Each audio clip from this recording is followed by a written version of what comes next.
गुढीपाडव्यालाच म्हणजे वर्षप्रतिपदेला पंचांग श्रवणाने देवीच्या उत्सवाची सुरुवात होते. गावचे जोशी वर्षफळ वाचून उत्सवाची सुरुवात करतात. प्रत्येकजण या दिवसापासून काही ना काही काम करण्यात व्यस्त होऊन जातो.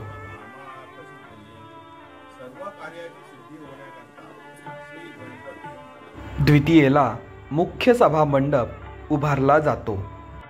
तबकडी पद्धतीचा हा मंडप या उत्सवाचे एक वैशिष्ट्यच म्हणता येईल. चार बाजूला निमुळता आणि उध्व भागात सरळ अशी या मंडपाची रचना.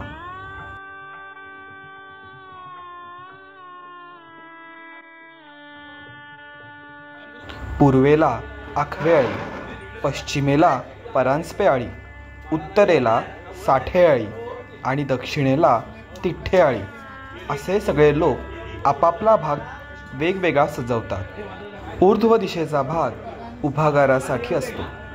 पांढरे छत, केशरी झालर, तसबिरी, आरसे, चिरकदान अशा विविध गोष्टी हंड्यांसह हा मंडप सुंदर असा सजला जातो. चैत्र शुद्ध अष्टमीपासून उत्सवाची सुरुवात होते. पारंपरिक पद्धतीने बोलावणे करून सगळ्यांना उत्सवाचे आमंत्रण केले जाते. अष्टमी, नवमी, दशमी 3 दिवस काळोखात म्हणजेच फक्त लांबण दिवे आणि 2 समया यांच्याच प्रकाशात कीर्तन रंगते.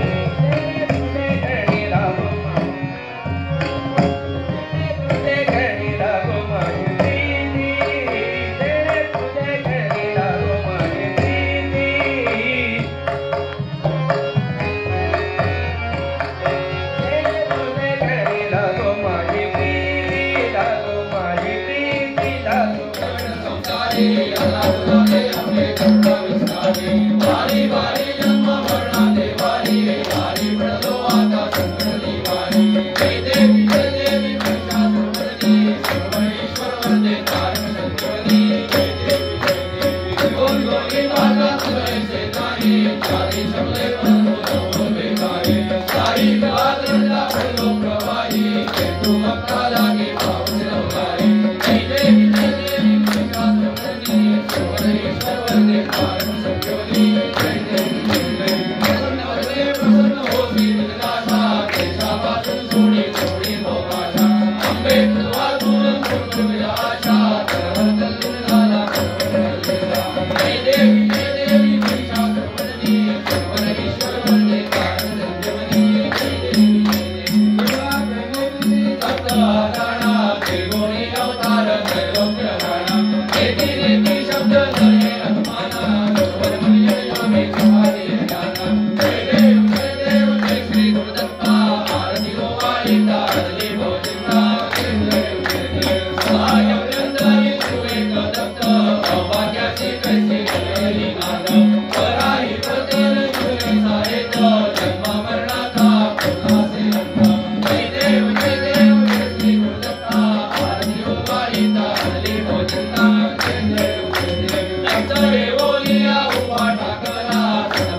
कल्याण निराम भक्ती करिता ऐश्वर्य हे लावले माता धर्म संख्या तुझ्या पुढतिया नवत्वतेने असे इच्छा होत मानसी करीतसे आदेह तुझा असे जय जय रघुवीर समर्थ सर्वांगी जगमे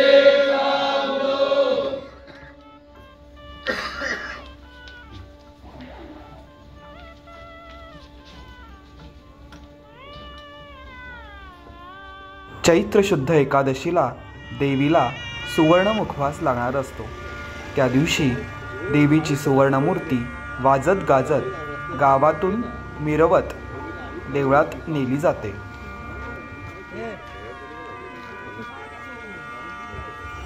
ज्या घरासमोरून देवी जाते त्या घरांमधून देवीला शेच देण्याची पद्धत आहे.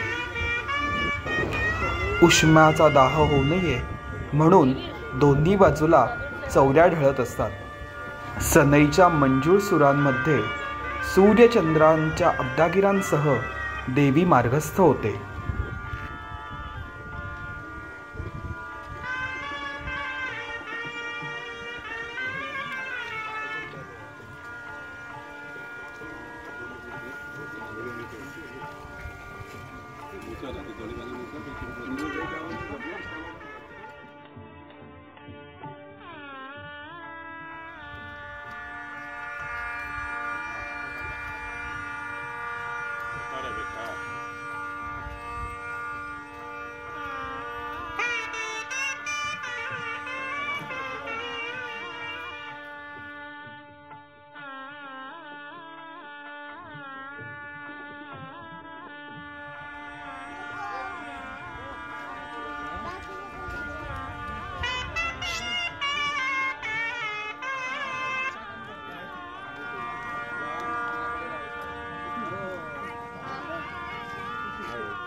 देवी मंदिरात पोहोचल्यावर आरती होते आणि खऱ्या अर्थाने उत्सवाची सुरुवात होते.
याच मखरामध्ये देवी विराजमान होणार आणि ही ती सुवर्ण तेजस्वी मूर्ती सुवर्णमूर्ती आल्यापासून मंडपामध्ये हंड्या लावण्याची सुरुवात होते. हंड्यांच्या प्रकाशात कीर्तन रंगते. हंड्यांचा स्वच्छ सुंदर प्रकाश पूर्ण सभामंडप मोहवून टाकतो. कीर्तनाच्या वेळी सभामंडपात देवीची रजतमूर्ती विराजमान होते. वसंत ऋतूनिमित्त वसंत पूजा करण्याचा प्रघात मंदिरामध्ये कित्येक वर्षे सुरू आहे.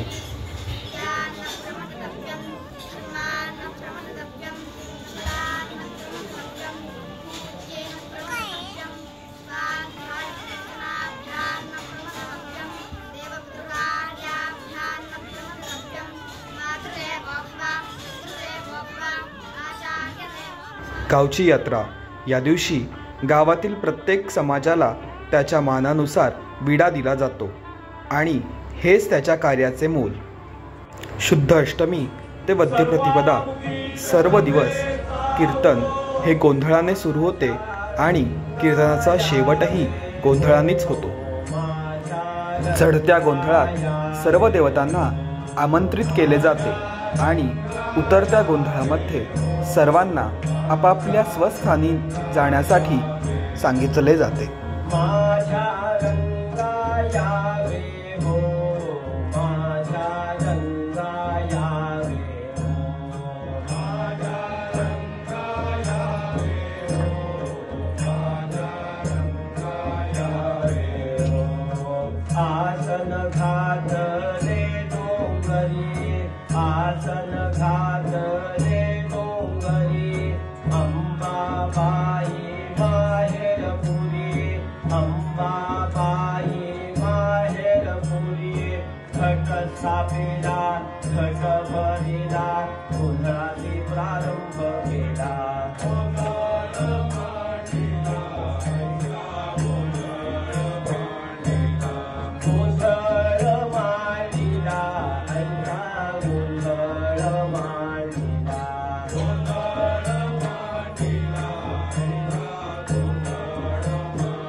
देवीसमोर विड्याची पाने आणि सुपारी हा मान घेण्यासाठी प्रत्येकजण आतुरलेला असतो आणि यापेक्षा भाग्य काय हो.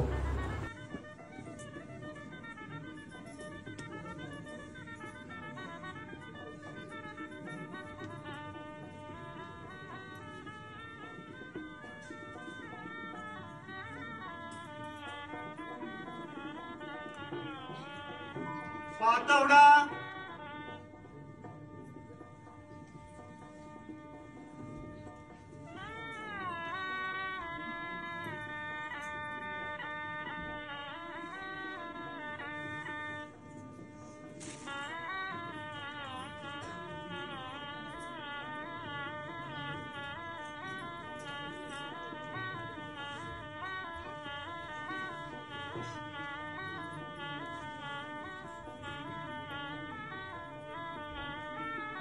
ढोल्याकडं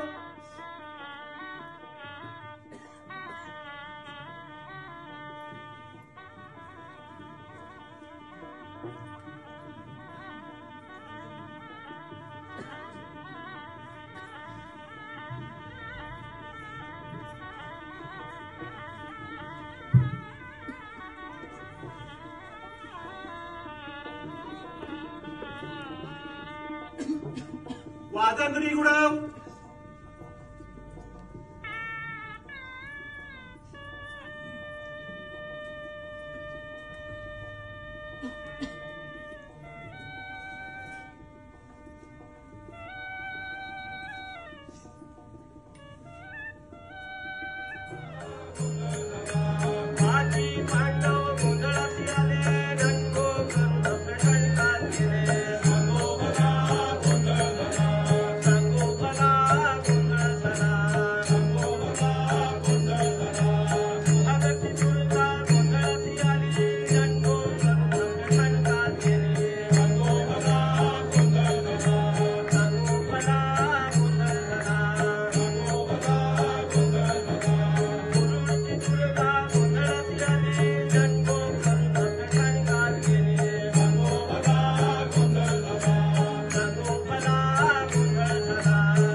आजचा दिवस ग्रामदेवतेचा. रथ मंदिरात घेऊन जायचा आहे यासाठी हा ढोल.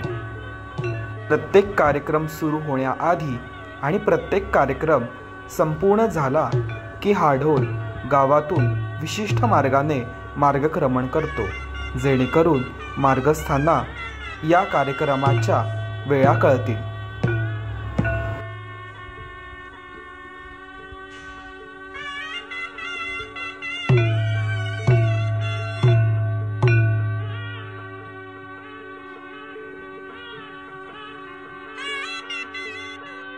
चतुर्दशीला रिकाम्या रथाची खेचाखेची करत तो रथ देवीच्या प्रांगणात आणून ठेवला जातो.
चतुर्दशीला महाप्रसादाचा दिवस, ठरलेला एक विशिष्ट पद्धतीचा साचा.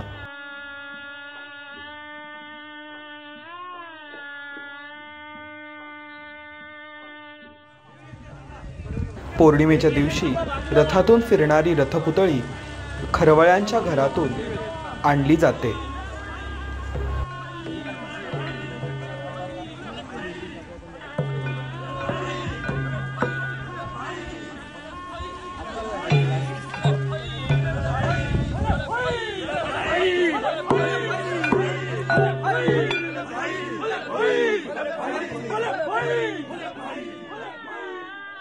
परगावची यात्रा.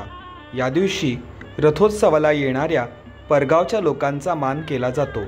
पहाटे रथोत्सव सुरू होतो.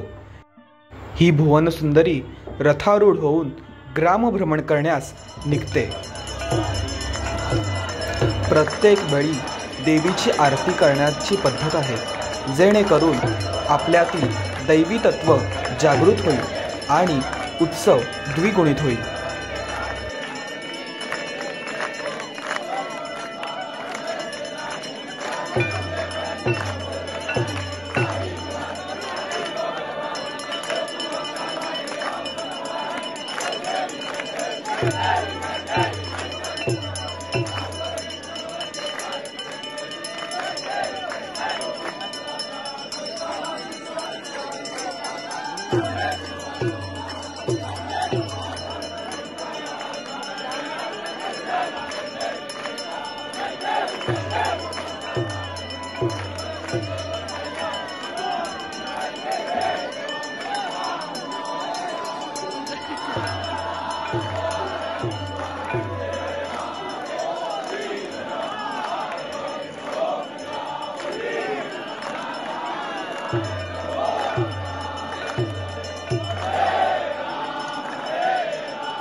रथारूढ जगदंबा प्रत्येक घरासमोर थांबत प्रत्येक घरातून आरती स्वीकारते। सकाळी गद्रे यांच्या घरी आणि माध्यांनी महाजन यांच्या घरी देवीचा रथ विसावतो। त्यानंतर फडके सरदारांच्या अंगणात आणि कालभैरवाच्या प्रांगणात देवीचा रथ काही क्षण विश्रांती करतो।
चंद्र सूर्याच्या अब्दागिरासह देवीचा रथ ठरलेल्या मार्गाने ग्रामभ्रमंती करत असतो।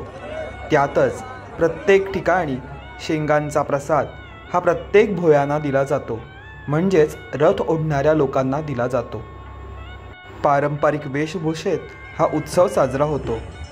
सायंकाळी रथारूढ जगदंबा रथ एका विशिष्ट ठिकाणी आला की रथातून पाय उतार करते। त्या ठिकाणाहून देवीला पळवून म्हणजेच धावत देवळात आणण्याची पद्धत आहे।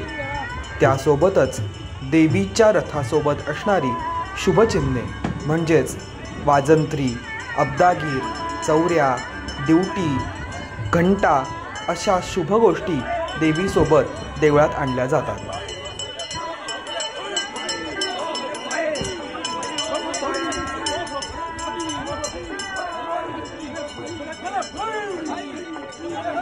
एकदा का देवी या रथावरून उतरली की सर्व अशुभ शक्तींचा भार घेत उडबरा नावाची व्यक्ती रथावर आरूढ होते. दिवसभर अशुभ शक्तींपासून लांब असलेला रथ आता मात्र अशुभ शक्तींचा भार घेत हळूहळू पावलांनी मंदिराकडे येत असतो.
अशा प्रकारे रथोत्सवाच्या सांगतेचा क्षण जवळ येऊन ठेपतो. एकदा का हा रथ देवीच्या प्रांगणात विसावला की या रथोत्सवाची सांगता होते. थकलेल्या भुयांसाठी देवीच्या प्रांगणात भुईमुगाच्या शेंगांची उधळण केली जाते. दिवसभराच्या थकव्यावर हा देवीचा प्रसाद अत्यंत गुणकारी. अशा प्रकारे रथोत्सवाची सांगता होऊन दुसऱ्या दिवशी पहाटे ललिताच्या कार्यक्रमाने श्री महालक्ष्मी देवीच्या उत्सवाचीही सांगता होते. परंतु त्या दिवशीपासून प्रत्येक केळशीकराच्या मनात एक ओढ मात्र सुरू होते, ती म्हणजे पुढच्या वर्षीच्या श्री महालक्ष्मीच्या रथोत्सवाची आणि उत्सवाची.